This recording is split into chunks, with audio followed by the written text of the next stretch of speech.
자, 28번의 강화액 소화기에 대한 설명으로 옳은 것은 강화액 소화기는 물 소화 약제를 강화시킨 거예요. 어떤 부분을 강화시켰냐? 물의 약점이 0도씨에서 얼어버리는 것이 약점이다 보니까 물이 얼지 않게 하려고 우리가 눈 올 때 염화 칼슘 뿌리는 것처럼 물에다가 탄산 칼륨을 섞어서 pH 12인 상태로 만들어주고 물이 얼지 않게끔 해서 겨울철에도 쓸 수 있는 물 소화기를 만드는 것입니다. 자, 물의 유동성을 크게 하기 위해 유화제를 첨가했다. 유화제 아니고요. 표면 장력을 강화하게 되면 더 빨리 얼게 되는데 표면 장력을 약화한 소화기라고 봐야 되겠습니다. 산과 알칼리액을 주성분으로 하지 않고 알칼리 고체를 주성분으로 합니다. 물의 소화 효과를 높이기 위해서 염류가 맞습니다. K2CO3라는 것은 염류에 해당합니다. 그래서 이것을 첨가한 소화기인 4번이 맞는 설명이 되겠습니다. 다음 32번에서 소화기에 B2라고 표시가 되어 있대요. 우리 주변에 있는 소화기를 다 보시면 A, B, C 이런 표시가 다 되어 있습니다. 자, 거기에 B-2라고 써 있는 이것은 앞에는 화재의 종류를 의미하는 것이고 E는 능력 단위를 뜻하는 것입니다. 자, 능력 단위는 아까 봤었던 그 소요 단위에 해당하는 그 공간만큼을 끌 수 있으면 1 능력 단위가 되고 그 제조소, 저장소, 취급소가 100에 50제곱미터 그리고 150에 75제곱미터보다 더 많은 2배의 공간을 끌 수 있다면 능력 단위가 2가 되는 거예요. 그래서 B급 화재라는 것은 우리가 유류 화재죠. 유류 화재를 이제 이 능력 단위로 사용할 수 있는 소화기다라고 해석하시면 되겠습니다. 자, B가 유류 화재이기 때문에 유류 화재 중에서 능력 단위에 해당하는 3번을 골라주시면 되겠죠. 자, 다음 39번입니다. 다이에틸에터 사류 위험물이죠. 디에틸에테르라는 명칭이 새로 바뀌면서 다이에틸에터라고 부르게 되고요. 이 물질이 공기 중에서 위험도가 어떻게 되는지 구하려면 연소 범위를 알아야 합니다. 자, 연소 범위를 주어지면 참 좋겠지만 이렇게 주어지지 않는 경우는 조금 난감할 것 같아요.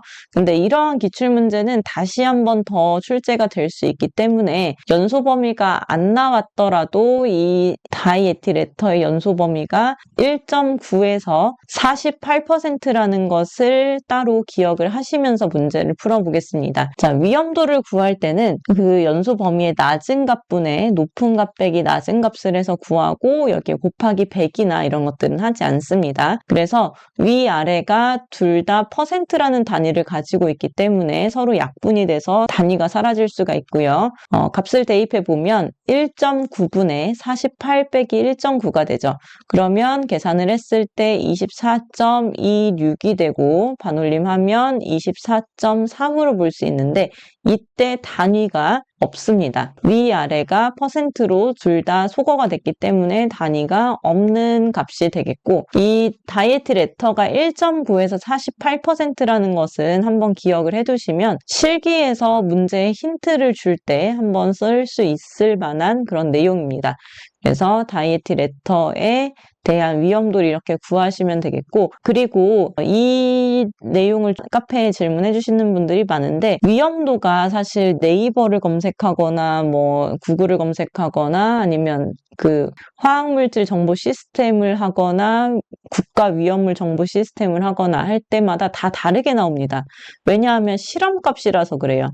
자, 실험을 어디에서 어떤 조건으로 했느냐에 따라서 불이 붙는 농도를 정확하게 측정을 할 수도 있고 또 사람마다 다르게 측정이 되는 경우가 있을 수 있기 때문에 이 화학물질은 규격화된 공산품처럼 딱 떨어지게 뭔가 나올 수 있는 값이 아닙니다. 그래서 문제 자체도 이렇게 돼 있죠. 가장 가까운 것은 자, 이게 1.9에서 48%라는 값은 국가위험물 정보 시스템에 나와 있는 값을 기준으로 제가 계산을 한 거지만 화학 물질을 실험하는 데마다 다르긴 합니다. 근데 이게 막 엄청나게 달라지진 나오진 않아요. 1.9인데 뭐 0.9에서 40%로 측정을 해놓는다거나 19%에서 30%로 계산을 해놓는다거나 이런 차이는 없습니다. 이 정도의 차이는 없기 때문에 차이가 있어봐야 굉장히 소수점 차이로 미세한 차이이므로 어느 사이트가 맞는 것이냐, 어떤 연소 범위를 기준으로 해야 하는 것이냐 상관없습니다. 일단 저희는 위험물을 준비하는 이제 수험생이기 때문에 사이트 자체를 국가 위험물 정보 시스템을 기준으로 삼으셨으면 좋겠고, 거기를 기준으로 계산을 했을 때 소수점이 약간 틀려지는 것은 어차피 정답으로 인정이 되고, 특히나 필기에서는 4가지 중에서 고르는 것이기 때문에 더더욱 비슷한 것만 알고 있으면 됩니다. 그래서 위험도를 뭐 정확하게 알고자 하는 것은 그렇게 큰 의미가 없다고 말씀드리고 싶습니다. 자, 다음 24년 3회 문제입니다. 소화약제 중에서 할로겐 화합물 소화약제를 하룸 번호라고 이렇게 명칭을 부르죠. 자, 하룸 번호의 순서는 각각 C, F, Cl, Br, I의 개수를 순서대로 나타낸 것입니다. 그래서 1211의 경우에는 탄소가 하나, 플로르가 2개, Cl 1개, Br 1개 이렇게 있다는 뜻이고요. 104는 탄소 1개, Cl 4개, 그리고 2402는 C2F4, Br2, 1011은 C 1개, 그리고 Cl 1개, Br 1개 이렇게 있다는 뜻이 됩니다. 자, 그런데 탄소가 1개 있으면 탄소 1개는 기본적으로 탄화수소의 형태가 가장 근원적으로 존재하려고 하는 물질이다 보니까 탄화수소 상태에서 이렇게 플로린, 염소, 브롬 이런 것들을 결합시켜서 만든 물질이다 보니까 이 안에 들어가 있는 할로겐 원소가 4개보다 적다면 이 수소가 그대로 남아 있습니다. 그래서 1011과 같은 경우에 C가 1개, Cl 1개, 브롬 1개가 되겠죠. 그래서 Cl 하나, 브롬 하나를 대체하고 남은 수소 2개는 그대로 남아 있어서 들어가게 됩니다.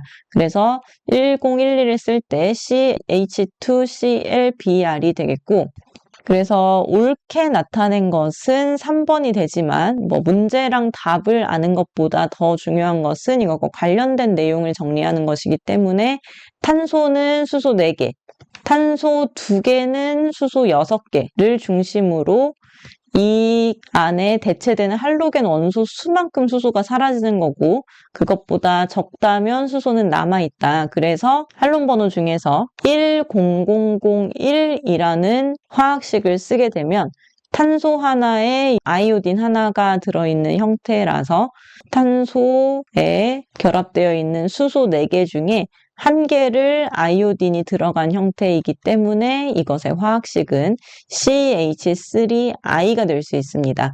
그래서 이런 문제에서는 10001에 수소 개수는 얼마 이렇게 물어볼 수도 있어요. 그래서 할로젠 화합물 소화약제를 할 때는 탄소에 기본적으로 결합되어 있는 수소의 개수를 고려해서 화학식을 쓰는 연습을 해두시는 게 필기뿐만 아니라 실기에서도 좋겠습니다. 자, 24번입니다. 이황화탄소는 액면 자체에 물을 채워주는데 이황화탄소는 즉 물속에 보관한다는 뜻이죠. 자, 물속에 보관하는 위험물이 또 있습니다. 물속에 보관하는 이류, 삼류, 사류가 있네요. 자, 이류는 황이 물속에 저장, 삼류는 황과 비슷한 것 같지만 황이 아닌 황린, 인이죠, 인. 그리고 사류는 이황화탄소. 자, 이렇게 3가지가 물속에 보관하는 물질들인데 물속에 보관하는 이유는 동일합니다. 이 물질들이 전부 다 가연성 기체를 발생시키기 때문에 그 가연성 기체를 물속에 담가서 억제하는 거예요. 자, 그래서 4번 가연성 증기의 발생을 방지하기 위해서 이렇게 물속에 보관하게 됩니다. 자, 다음 26번입니다. 이류위험물의 화재에 대한 일반적인 특징으로 옳은 것은 연소의 속도가 빠르다, 산소를 함유하고 있어서 질식소환 효과가 없다, 뭐 이런 내용들이 있는데, 이류는 일단 가연성 고체이죠.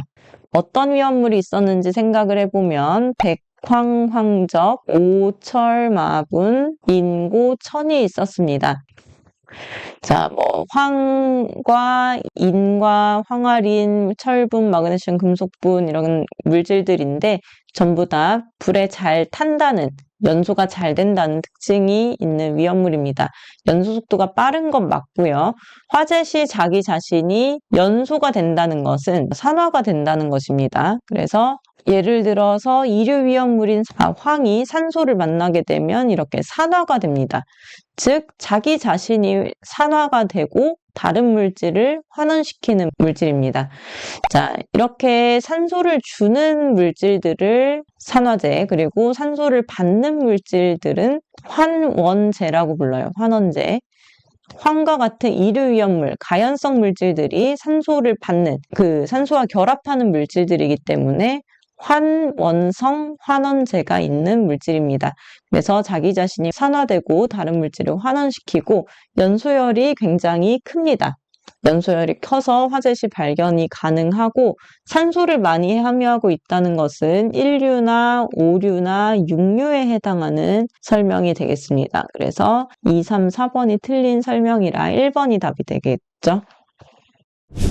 자, 다음 33번에 1류 위험물 중 알칼리 금속 과산화물의 화재에 적응성이 있는 소화약제는 소화 적응성을 생각할 때 주수소화, 주수금지, 질식소화에 대해서 1류부터 6류까지 종류별로 나눠서 주수가 가능한지 주수금지가 가능한지 우리 해설과 교재 본문에 충분하게 나와 있습니다.